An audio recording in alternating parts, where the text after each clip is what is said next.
우리는 지금 초자연적인 삶을 위한 기술들이라는 설교 시리즈를 하고 있습니다. 우리는 이번 시리즈 동안 초자연적인 삶을 살기 위해 필요한 몇 가지 기술들에 대해 생각해 보고 있습니다. 오늘은 초자연적으로 결정해야 하는 중요성에 대해 생각해 보겠습니다. 우리는 살면서 여러 가지 중요한 결정을 해야 할 때가 있습니다. 교육에 대한 결정, 결혼에 대한 결정, 가정에 대한 결정, 대인관계에 대한 결정, 직장과 비즈니스에 대한 결정, 건강에 대한 결정, 또 재정관리에 대한 결정, 이런 여러 가지 결정들을 해야 할 때가 있습니다. 하지만 이런 직면한 문제들을 지혜롭게 결정하는 것은 쉬운 것이 아닙니다. 직면한 일들을 지혜롭게 결정하면 우리는 초자연적인 삶을 살 수 있습니다. 하지만 직면한 일들을 잘못 결정하면 우리는 큰 문제들을 당할 수 있습니다. 그러므로 우리가 초자연적인 삶을 살기 원한다면 우리는 초자연적인 방법으로 결정하는 것을 배워야 합니다. 윌리엄 제닝 브라이언은 이렇게 말했습니다. 운명은 우연의 문제가 아니고 선택의 문제이다. 즉, 우리의 미래는 우연히 생기는 것이 아니고 우리가 지금 무슨 선택을 하는가에 따라 결정이 된다는 것입니다. 그러므로 우리는 나의 삶을 위한 선택을 누가 하고 있는가 질문해 봐야 합니다. 나의 미래에 대한 선택을 하나님께서 하고 있는가? 아니면 내가 하고 있는가? 질문해 봐야 합니다. 나의 미래에 대한 선택을 하나님께서 하고 있는가? 아니면 다른 사람들이 하고 있는지 질문해 봐야 합니다. 이 질문에 어떻게 대답하는가에 따라 우리의 미래의 삶이 결정됩니다. 그러므로 현명한 결정을 내리기 위해서는 결정에 대한 원리를 이해해야 합니다. 첫째로, 모든 결정에는 교환이 이루어집니다. 우리는 결정을 내릴 때 한 가지를 포기하고 다른 것을 선택하는 것입니다. 그 예로 우리가 어떤 자동차를 구입하는 것은 다른 자동차를 사는 것을 포기하고 그 자동차를 사기로 결정하는 것입니다. 또 우리가 결혼 서약을 하면 독신으로 사는 것을 포기하고 그 결혼한 사람과 함께 살기로 결정하는 것입니다. 따라서 지혜로운 결정을 하기 위해서는 각 결정의 가치를 바로 파악해야 합니다. 그 평가를 잘못하면 후회하는 미래를 갖게 될 것입니다. 창세기에서 에서는 어리석은 결정을 했습니다. 에서는 장자의 명분보다 국 한 그릇에 더 가치를 두었습니다. 에서는 자신이 가지고 있는 것에 대한 가치에 대해서 잘못 파악을 했기 때문에 어리석은 결정을 한 것입니다. 또 둘째로, 모든 결정에는 결과가 따릅니다. 우리가 어떤 선택을 하면 그 결과를 보게 됩니다. 지혜로운 결정을 하면 긍정적인 결과를 보게 됩니다. 하지만 어리석은 결정을 하면 부정적인 결과를 보게 됩니다. 하루에도 얼마나 많은 결정들을 합니까? 아마도 오늘 하루에 몇백 가지의 결정을 하게 될 것입니다. 여러 가지 선택들을 너무 자주 하니까 우리는 선택의 결과에 대해서 무감각해질 수 있습니다. 그러나 지금 우리가 살고 있는 삶은 과거의 모든 결정들의 결과입니다. 우리가 결정을 내릴 때 지금 당장 있을 결과만 보고 결정하면 안 됩니다. 우리는 우리의 지금의 결정이 미래에 어떤 영향을 줄지 생각해보고 결정해야 합니다. 그러나 너무 많은 사람들이 현재의 만족만을 생각하고 결정을 합니다. 미래에 닥칠 결과에 대해 생각해 보지 않고 결정합니다. 지혜로운 사람들은 장기적인 결과를 생각해 보고 결정합니다. 하지만 어리석은 사람들은 현재의 욕구를 충족시키기 위해 지금 결정합니다.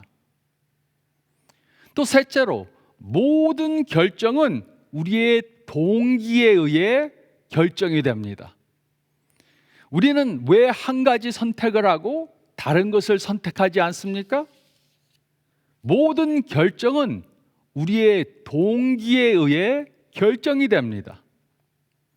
성경은 하나님께서는 언젠가 우리 마음의 동기를 드러내실 것이라고 말했습니다. 그러므로 삶의 중요한 결정을 내리는데 몇 가지 이유를 깨달아야 합니다. 우리가 어떤 결정을 하도록 우리를 이끄는 동기를 파악한다면 잘못된 선택을 하지 않고 지혜로운 선택을 하도록 도와줄 것입니다. 그러면 우리가 어떤 결정을 할 때 주된 동기에는 어떤 것들이 있습니까? 첫째는 우리의 필요입니다. 우리가 필요로 하는 것들이 어떤 결정을 내리는 것에 주요 동기가 될 수 있습니다. 그 예로 배가 고프면 밥을 먹습니다. 목이 마르면 물을 마십니다. 돈이 없으면 일을 합니다. 우리의 필요는 어떤 결정을 하는가를 결정해 줍니다. 또 둘째는 우리의 이익입니다. 이익을 얻고자 하는 우리의 욕구가 특정한 결정을 내리는 것의 주요 동기가 됩니다. 그 예로 자동차를 구입하고 집을 사는 이유는 자동차나 집을 살면 어떤 이익이 우리에게 올 수 있기 때문입니다. 그래서 무엇인가 자동차나 집을 구입하는 것입니다. 또 셋째는 가장 쉬운 길입니다. 가장 쉬운 길. 많은 사람들은 저항이 가장 적은 길을 선택하는 결정을 합니다. 그래서 우리가 피곤하고 지쳤을 때 또는 연약한 지점에 있을 때 결정하는 것은 위험한 것입니다. 그러면 우리는 가장 지혜로운 결정을 하지 않고 가장 쉬운 탈출구를 선택하려고 할 것입니다. 또 네 번째는 친구들의 압력입니다. 친구들의 압력. 이 세상에서 친구들의 압력은 개인의 결정에 영향을 미치는 가장 강력한 영향력 중에 하나입니다. 이것이 우리가 지혜로운 결정을 하는 것보다 다른 사람들에게 인기가 있는 결정을 하는 이유입니다. 성경은 우리에게 악한 동무는 선한 행실을 더럽히나니 라고 말했습니다. 나쁜 친구들은 나쁜 결정을 하도록 충동시킵니다. 하지만 그 반대도 마찬가지입니다. 좋은 친구들은 나쁜 결정을 하는 것을 막아줍니다. 또 다섯 번째는 하나님의 영광입니다. 하나님의 영광. 어떤 결정을 하는 주된 동기가 하나님께 영광 돌리기 위한 것이라면 우리는 지혜로운 결정을 하게 될 것입니다. 궁극적으로 우리가 내리는 모든 결정들에 대한 하나님의 심판이 있을 것입니다. 그러므로 어떤 결정을 해야 할 때 하나님께 가장 많이 영광 돌릴 수 있는 결정을 해야 합니다. 하나님께서는 우리가 삶 가운데 초자연적으로 결정하기 위해 필요한 모든 자원들을 다 제공해 주셨습니다. 그러므로 우리는 어떤 결정을 해야 할 때 어떻게 결정해야 합니까? 우리가 중요한 결정을 해야 할 때 생각해보고 결정해야 하는 것들이 무엇입니까? 사도행전 15장 말씀은 다음에 세 가지 중요한 원칙을 주었습니다. 첫째로 우리가 읽은 말씀 가운데 6절로 7절 상반절 말씀을 보면 우리는 경건한 사람들에게 조언을 구해야 합니다. 우리는 경건한 사람들에게 조언을 구해야 합니다. 이것이 사도행전 15장 말씀의 배경입니다. 예수님께서 하늘로 승천하신 후에 제자들은 나아가서 예루살렘과 유다와 사마리아와 다른 이방 땅에 가서 예수님의 복음을 전했습니다. 그 결과 많은 이방인들이 예수님을 믿게 되었고 교회에 들어오게 되었습니다. 그러나 이로 인해 문제가 생겼습니다. 이들은 구약의 모든 율법을 알지 못해서 율법을 따라 살지 않았습니다. 그래서 어떤 유대인들은 이들도 유대인들처럼 구약의 모든 율법을 다 지켜야 한다고 주장했습니다. 그러나 다른 사람들은 그들이 은혜로 구원을 받았기 때문에 구약의 율법을 지키지 않아도 된다고 주장했습니다. 그래서 이들은 어떻게 했습니까? 6절과 7절 상반절 말씀은 다음과 같이 기록했습니다. 사도와 장로들이 이 일을 의논하러 모여 많은 변론이 있은 후에 베드로가 일어나 말하되, 교회의 모든 지도자들이 예루살렘에 모여서 이 문제에 대해 의논했습니다. 모여서 많은 변론을 하고 토론을 했습니다. 우리는 이것을 예루살렘 공회라고 부릅니다. 예수님의 12 제자들 바울과 바나바 그리고 예수님의 동생 야고보가 모였습니다. 이들은 이 문제에 대한 해결책을 의논했습니다.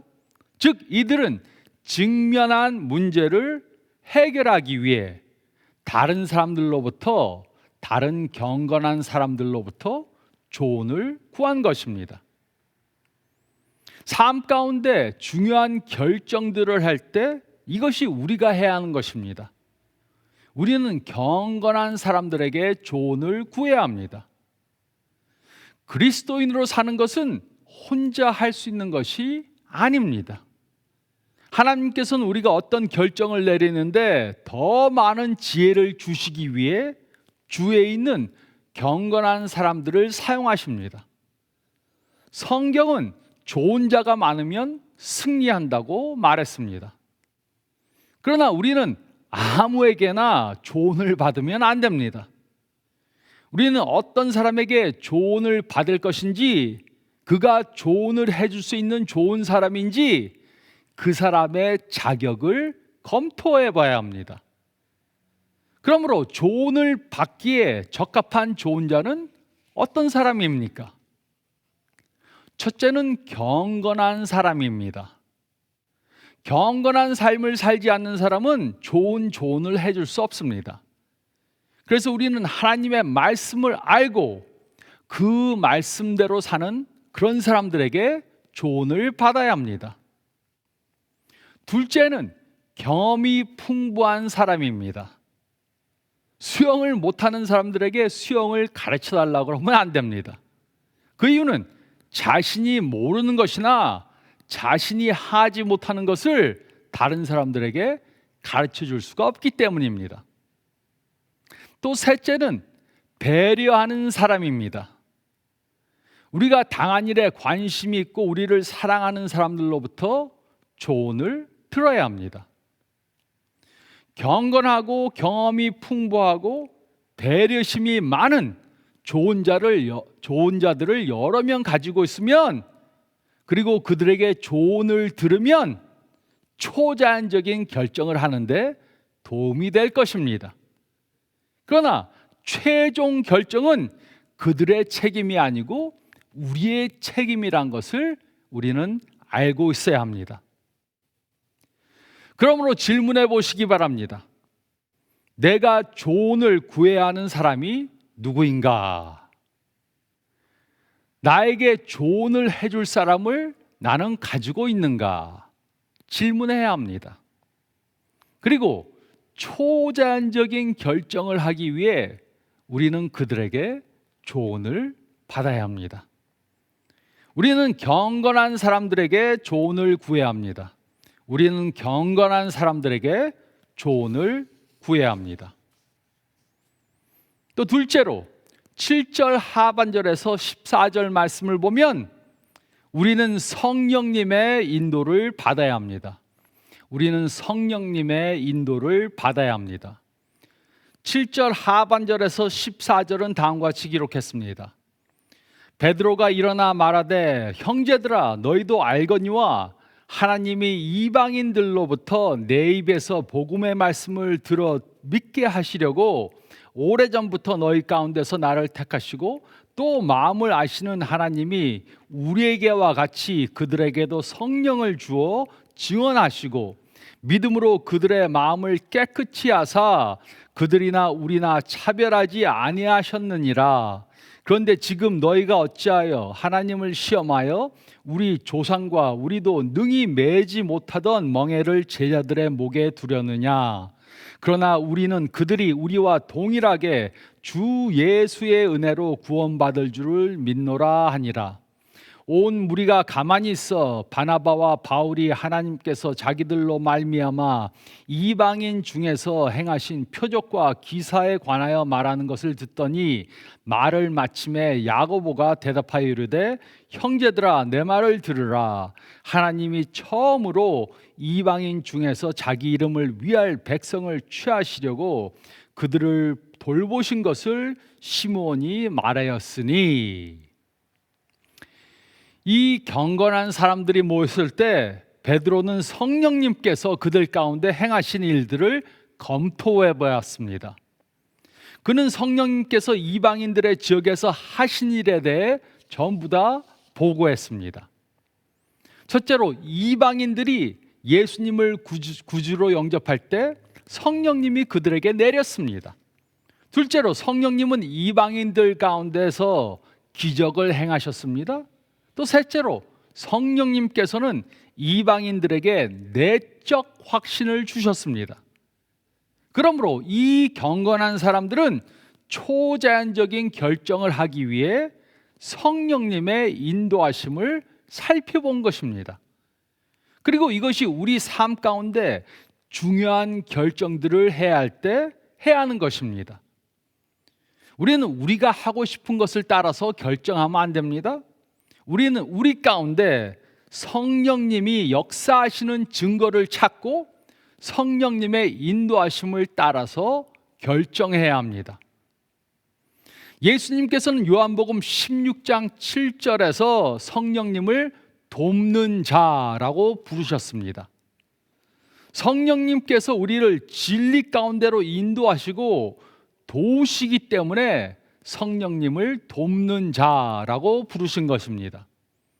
그러므로 성령님은 우리의 상황에 따라 구체적인 지침을 주실 수 있습니다. 우리를 인도해 주실 것입니다. 예수님께서 하늘로 승천하기 전에 제자들에게 가르쳐 주셨습니다.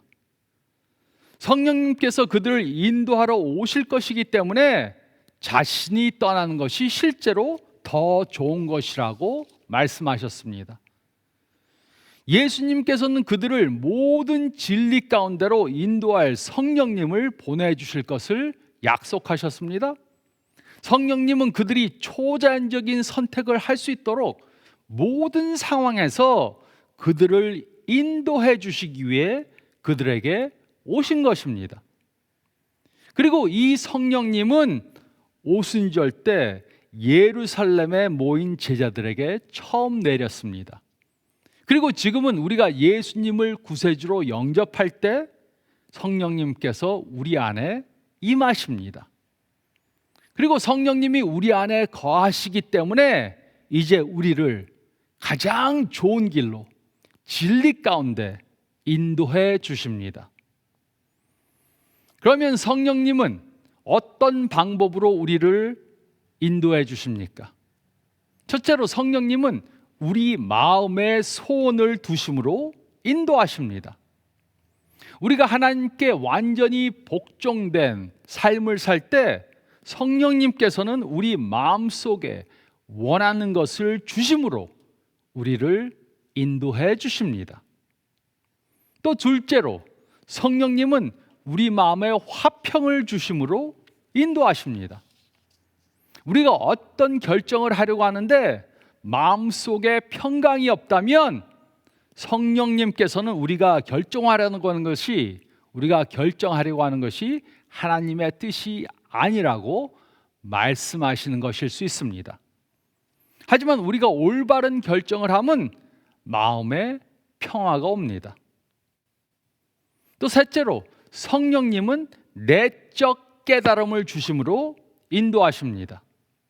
성령님께서는 우리들에게 마음속에 확신을 주십니다.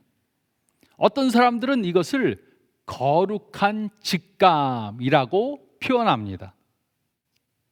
35년 전에 제가 아내를 만났을 때 이 사람이 바로 내가 결혼할 사람이구나 알았습니다.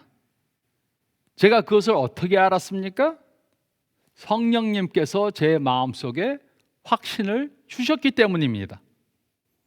이것은 하나님께서 우리 마음에 주시는 확신이기 때문에 사도행전 15장 28절에 사도와 장로들이 성령을 주어 증언하시고 라고 말한 것입니다. 성령님은 여러 가지 다른 방법으로 우리를 인도해 주십니다. 그래서 우리는 초자연적인 결정을 내리기 위해 인도하시는 성령님의 그 세밀한 음성을 들어야 합니다. 우리 마음속에 어떤 그러한 확신을 주시는지 점검해 보아야 합니다. 그러므로 중요한 결정을 할 때 우리는 다른 지혜롭고 경건한 조언자들의 조언을 들어야 합니다.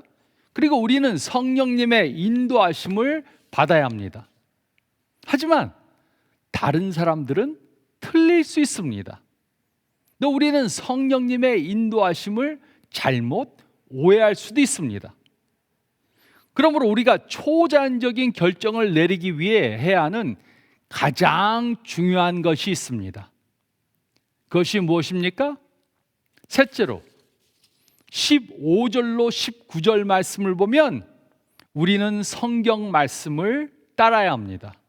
우리는 성경 말씀을 따라야 합니다. 15절로 19절은 다음과 같이 기록했습니다. 선지자들의 말씀이 이와 일치하도다.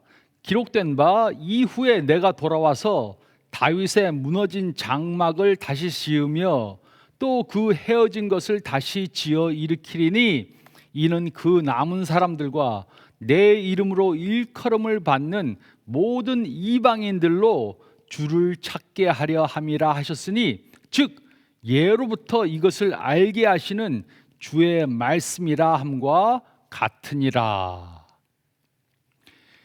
야고보가 베드로가 말하는 것을 다 들었습니다. 이 야고보는 예수님의 동생 야고보입니다.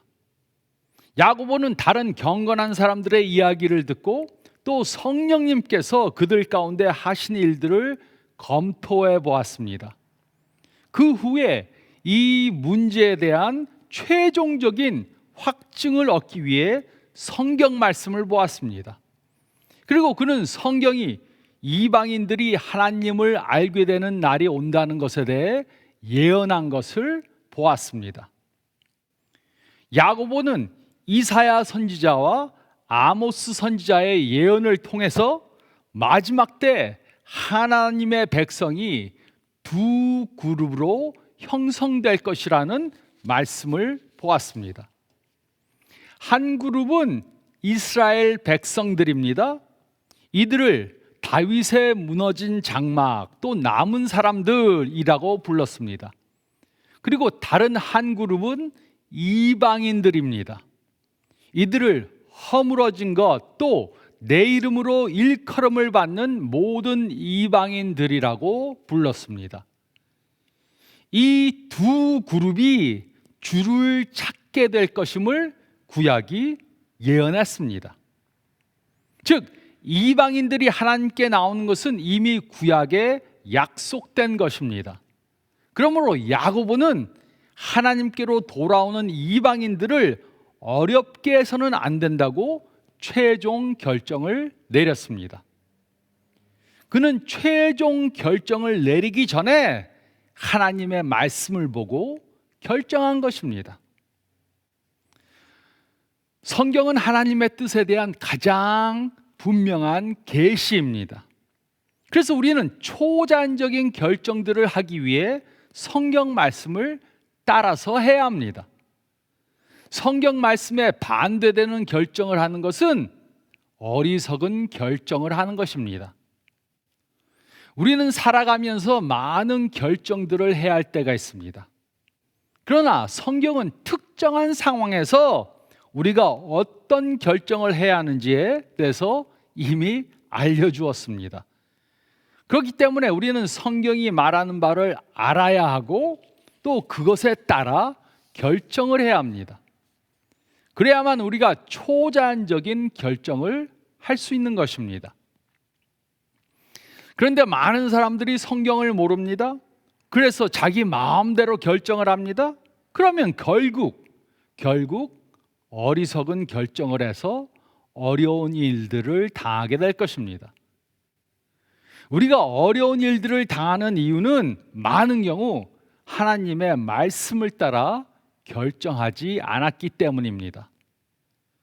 또 어떤 사람들은 성경 말씀을 알아도 중요한 결정을 해야 할 때가 오면 성경 말씀과 반대되는 결정을 합니다. 자기가 원하는 대로 결정합니다. 그러면 문제를 당하게 됩니다. 문제를 당하면 하나님께 나와서 도와달라고 기도합니다. 그러면 하나님께서는 이렇게 말씀하실 것입니다. 성경의 말씀대로 처음부터 결정했다면 이런 어려움을 당하지 않았을 것이다. 우리는 중요한 결정을 해야 할 때가 있습니다. 그러면 우리는 성경 말씀을 따라야 합니다. 우리는 성경 말씀을 따라야 합니다. 방랑자들은 미래의 결과에 대해 생각해 보지 않고 현재 자신이 원하는 대로 결정을 합니다. 중요한 일에 대한 결정을 할 때도 다른 사람들에게 조언을 구하지 않습니다. 그래서 어리석게 결정을 하고 그에 대한 대가를 치릅니다. 추구자들은 바른 결정을 하기 위해 생각해 보지만 지혜롭게 결정하기에 필요한 지식이나 지혜나 자원이나 상담자들이 없어서 어리석은 결정을 계속해서 합니다. 자연적 성취자들은 삶 가운데 중요한 결정을 해야 할 때 심각히 생각해보고 전문가들의 조언을 구합니다. 하지만 그 결정에는 하나님이 포함되지 않아서 자연적으로 좋은 결정을 하지만 초자연적인 삶을 살기 위해 필요한 결정은 하지 못합니다.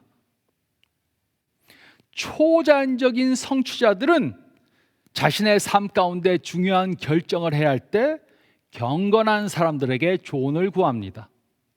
그리고 성령님의 인도하심을 받고 또 성경 말씀대로 결정을 해서 하나님이 주시는 초자연적인 삶을 삽니다. 인생은 결정의 연속입니다. 현명한 선택을 하면 현명한 삶을 살게 됩니다. 그러나 어리석은 선택을 하면 불행한 어리석은 삶을 살게 됩니다. 우리가 초자연적인 삶을 살기 원한다면 우리는 하나님께서 인도하시는 대로 초자연적으로 결정하는 법을 배워야 합니다. 우리는 지혜로운 결정을 해야 하는 책임이 있습니다. 우리가 어떤 삶을 살 것인가 하는 것은 우리의 선택에 따라 결정이 됩니다. 우리가 초자연적인 삶을 살기 원한다면 초자연적인 방법으로 결정을 해야 합니다. 그러기 위해 우리는 경건한 사람들에게 조언을 구해야 합니다. 우리는 성령님의 인도를 받아야 합니다. 그리고 우리는 성경 말씀에 따라 결정해야 합니다. 이렇게 초자연적으로 결정함으로 초자연적인 삶을 사시는 저와 여러분들이 되시기를 예수님의 이름으로 축원드립니다. 저희 다 같이 기도드리겠습니다. 잠깐 머리를 숙이시고 오늘 말씀 생각해 보시기 바랍니다. 지금 결정해야 하는 중요한 일들이 있습니까? 그 결정에 대해 지금 마음이 굳어져 있을 수 있습니다. 그렇다면 질문해 보시기 바랍니다. 그 결정은 여러분이 하신 것입니까? 아니면 하나님의 인도를 따라 결정하신 것입니까? 삶의 중요한 결정을 해야 할 때가 있다면 오늘 말씀대로 하시기 바랍니다. 경건한 조언자들의 조언을 들으시기 바랍니다. 그리고 성령님께서 나를 어떻게 인도하시는가 점검해 보시기 바랍니다. 그리고 가장 중요하게 성경이 이에 대해 무엇이라고 말해 주었는가, 이렇게 결정하는 방법을 배워야 합니다. 초자연적인 삶을 살려면 하나님께서 일러주신 초자연적인 방법으로 결정을 해야 합니다. 이번 한 주 동안 중요한 결정을 할 때 이 원리를 따라 결정하시기 바랍니다.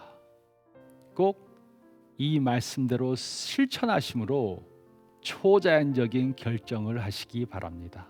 제가 기도하겠습니다.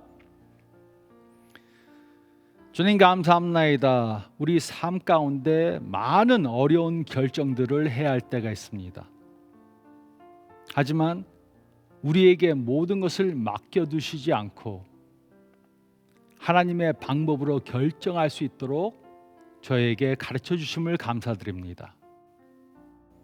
중요한 결정을 해야 할 때마다 경건한 사람들의 조언을 듣도록 도와주시고 그런 좋은 자들을 많이 가질 수 있게 도와주시옵소서. 또 성령님께서 우리를 어떻게 인도해 주시는가, 그 상황을 지켜보고 또 우리 마음속에 성령님께서 어떤 확신을 주시는가 검토해 보게 도와주시옵소서. 그리고 또 성경 말씀을 잘 깨달아서 성경 말씀대로 결정하는 저희가 되게 도와주시옵소서. 그렇게 함으로 초자연적인 방법으로 중요한 결정들을 함으로 우리 삶 가운데 초자연적인 하나님의 역사를 경험하는 초자연적인 삶을 살도록 도와주시옵소서. 이번 한 주 동안도 또 올해 한 해도 이렇게 살도록 도와주시옵소서. 감사드리오며 주 예수 그리스도의 이름 받들어 간절히 기도드리옵나이다. 아멘. 한 주간 동안 이렇게 지혜롭게 초자연적으로 결정하시기 바랍니다. 건강한 한 주간 되시길 바랍니다.